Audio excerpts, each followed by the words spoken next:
This is the next generation of surveillance. For the first time, we actually have permission from the government to show the basic capabilities. It is important for the public to know that some of these capabilities exist. Engineer Yanis Antoniadis designed the new sensor, known as Argus. With 1.8 billion pixels, it's the world's highest resolution camera. Argus fits inside this pod that attaches to the belly of a UAV. But because much of the work is classified, we can't see the sensor itself. Because we are not allowed to expose some of the pieces that make up the sensors, so you get to look at pretty plastic curtains. Also known as Wide Area Persistent Stare, Argus is the equivalent of having up to 100 predators look at an area the size of a medium-sized city at once. This image was taken 17,500 feet above Quantico, Virginia, and covers 15 square miles. This whole image is at a very, very fine resolution.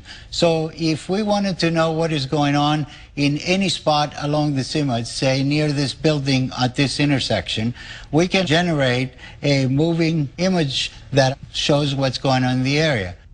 Simply by touching the screen, Antoniadis has opened up a window showing a detailed area, while still maintaining the broader context. And everything that is a moving object is being automatically tracked. The color boxes represent that the computer has recognized the moving objects. You can see individuals crossing the street. You can see individuals walking in parking lots. There's actually enough resolution to be able to see the people waving their arms or walking around, what kind of clothes they wear. And you could pick the location of where you produce these images anywhere in the entire field of view. Antoniadis can open up to 65 windows at once and can see objects as small as 6 inches on the ground. From even 17,500 feet, the white thing that you see flying around is a bird. Argus streams live to the ground and also stores everything, 1 million terabytes of video a day, which is the equivalent of 5,000 hours of high-definition footage.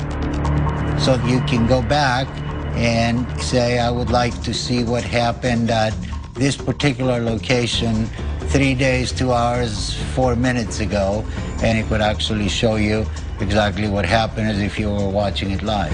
To create the world's highest definition camera, Antoniadis needed to design a new imaging chip. But DARPA, the project's funder, wanted to move fast and keep costs down. So he borrowed technology that most people have in their pockets. Inside this cell phone, we find a tiny little camera. So if you were to take off the majority of it, you'd be left with an imaging chip.